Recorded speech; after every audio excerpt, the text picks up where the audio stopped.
Hi, this is X-Girl X. This is Scary Story Vol.1. If you like this video, please subscribe to my channel. It helps me a lot. Let's dive into story number 1. Hi, I'm a man, 21 years old. I live alone in a small one-floored house with my cat in a quiet area. The other resident of my neighborhood lives close by, but it makes for just enough distance away from each other so I don't have to hear or see them, and more importantly, interact with them. Yeah, some of you may say that I'm an introvert. It doesn't bother me. So I was watching a movie in my living room while trying to sleep on a warm leather couch. Mind you, it was warm summer night, and my air conditioning was not working as it should. As I was in a dreamlike state, I heard someone knocking at my window. I looked up and saw a middle-aged man with dark, messy hair looking through the window at me, grinning with his eyes wide open. I don't have any curtains, so any looking inside can see me easily. I was scared, shitless, to say the least. I sat there and startled awake by some nameless horror. I could feel the sweat running down my back. What the hell? I thought to myself. Get the fuck away! I called the police. I shouted out in a wimpy, scared voice. He just smiled and slowly backed away from the window in the darkness. I sent a text to my friend, but he didn't respond. It was late after all. I must have scared him away, I said while looking out of the window. It was hot as hell inside, so I cracked open my window a little bit to let the night breeze inside. I fell down on the couch, and after scrolling through some TikTok for some time, I fell asleep. I woke up to the sound of my flower vase falling down. I saw the crazy guy climbing through the window. Looking back, I understand how stupid it was of me to open the window after seeing this creepy guy. He was angry and was saying crazy shit like, "I'll eat your eyes." I bolted out of my front door, wearing only boxer and towards my neighbor's house. I started shouting and banging on the door.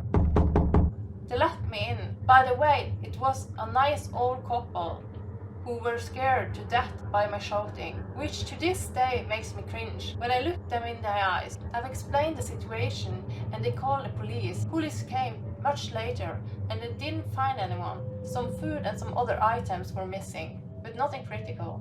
I'm grateful that my neighbor let me in and that I managed to escape. Sometimes it is too scary to think about what could have happened if the creepy man managed to get me.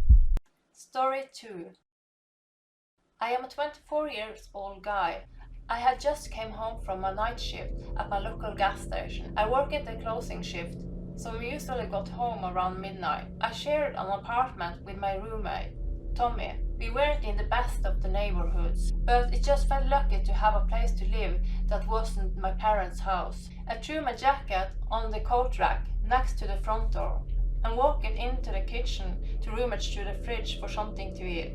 I had just pulled a frozen pizza slice out of the freezer when I noticed something weird. My bedroom door had been slightly open when I walked by the hallway. I know this doesn't sound strange at first, but I specifically remember closing it that morning when I left for work.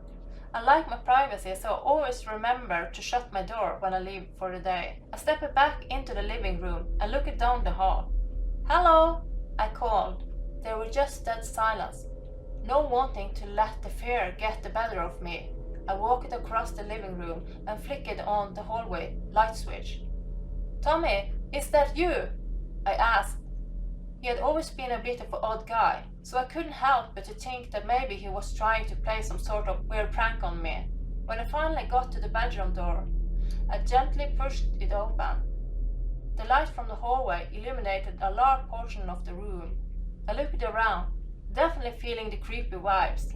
There was no one there, and nothing looked out of the ordinary. Just usual, my twin bed with my nightstand just to the left.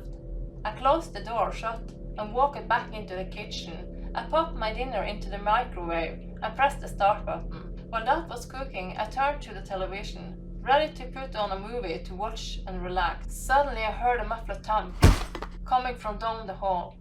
At first I thought it was the neighbors or something. They can be pretty loud sometimes. It's not unusual to hear a loud bump in the night. But then it happened again, and this time I could tell for sure it was coming from down the hall. "Tommy!" I called once more. The microphone beeped just then, and I nearly had a heart attack. Yeah, sorry, man. I could hear him say through the door.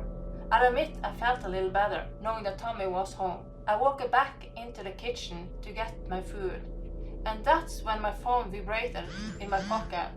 It was a text message from Tom. "Hey dude, running a little late here at work. Could you please leave some food for me?" My stomach dropped to the floor, and a chill ran down my spine. I texted back, "Wait, you still at work?" He responded only a few seconds later, "Yeah, why?"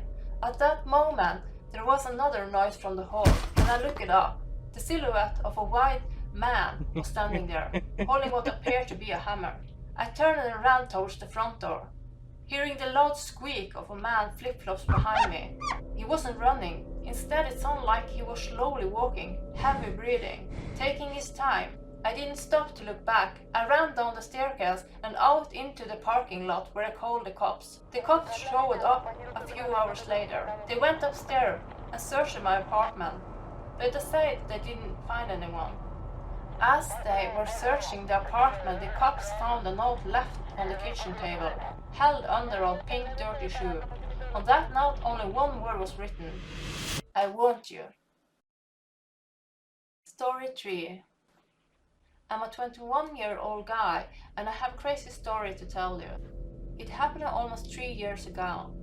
I found myself unable to pay my rent and facing eviction. I felt humiliated by the situation that I didn't dare to ask my parents for help, preferring instead to call my uncle. Ever since his wife had left him, he had continued to live alone in his old house on the outskirts of the city. I figured he wouldn't mind if I came to live with him for a while, just long enough to get back on my feet. When I asked him on the phone, he only hesitated for a second before agreeing. When I pulled up in front of his house in my Uber, he was already waiting for me on the doorstep with a smile on his face. "Thanks so much for taking me in," I said, giving him a hug. "Don't worry, we all go through tough times. Come inside." He spent a lot of his time in the city, odd job hunting and gathering all sorts of things on Craigslist. He had a big basement filled with almost every type of junk in there. In his living room, there was an actual cupboard full of dried mushrooms.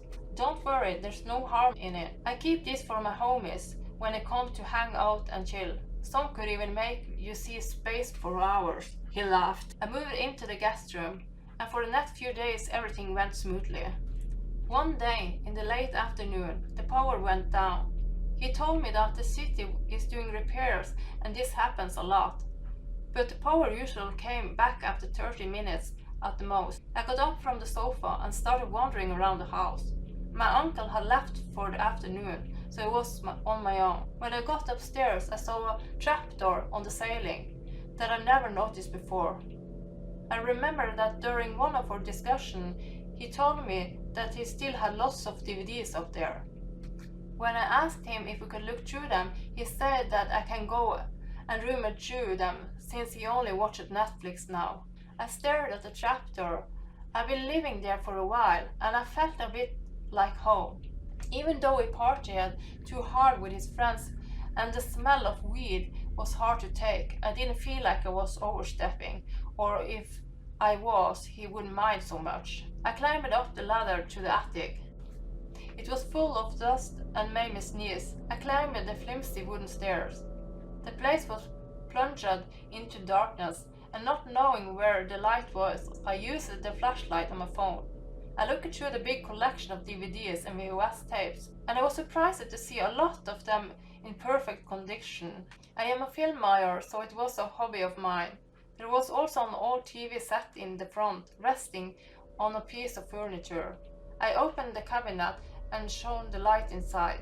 Not too many VHS tapes, but dozens of DVDs folders marked with dates on them, and nothing else. My eyes widened. What if these were videos of my family when they were younger and I was still a teenager? I just wanted to have a look, just a few seconds, nothing else. I smiled as I inserted a random DVD disc into the DVD player. At first there was nothing, everything was black. Then a hand pulled back from the lens, and I discovered a scene that I would remain engraved in my memory for the rest of my life. A man, probably in his 20s, dark brown hair, and tied to an iron chair with a rope. The room looked like a crack house, broken furniture, old coats, shattered bottles, and garbage laying around. Please, please don't do that, please! The man kept shouting, crying, and my worst nightmares came true. My uncle walked into the camera, axe in hand. Without any hesitation, he cuts his head off with one clean stroke. He was smiling with his tongue out, like he was enjoying it. I couldn't hold back the scream that came from my mouth. At the same moment, the worst thing that could happen happened. I heard the front door open and close. My uncle was back. For a second, I imagined him coming up the stairs with some axe in his hand. I stood up on my shaky legs. I didn't have time to tidy up and get out of there. He was going to see that I'd seen what I shouldn't see. I walked as slowly and quickly as I could towards the stairs. Even though he must have heard me shouting, he still didn't know exactly where I was in the house. I went down the stairs. I can't believe it. My uncle is a murderer, a psycho. My family have said many times before that he was weird. But this is insane.